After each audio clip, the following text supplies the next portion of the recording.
बिस्मिल्लाहिर्रहमानिर्रहीम। अस्सलामु अलैकुम वरहमतुल्लाहि वबरकातुहू।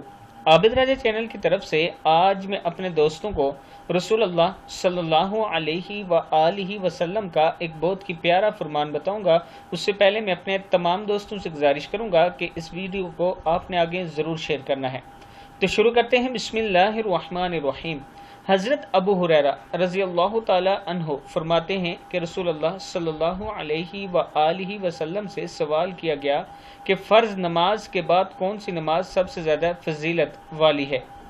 आप सल्लल्लाहु अलैहि व आलिहि वसल्लम ने इरशाद फरमाया, रात के आखिरी एक तिहाई हिस्से में नमाज पढ़ना, मसनद अहमद की यानी तहज्जुद पढ़ना। आप सल्लल्लाहु अलैहि व आलिहि वसल्लम से पूछा गया कि फ़र्ज़ नमाज के बाद कौन सी नमाज सबसे ज़्यादा फजीलत वाली है, तो आप सल्लल्लाहु अलैहि व आलिहि वसल्लम ने इरशाद फरमाया, रात के आखिरी एक तिहाई हिस्से में नमाज पढ़ना। मसनद अहमद की हदीस है। इस वीडियो को आप दोस्तों ने आगे ज़्यादा से ज़्यादा शेयर करना है। अस्सलामु अलैकुम व रहमतुल्लाहि व बरकातुहू।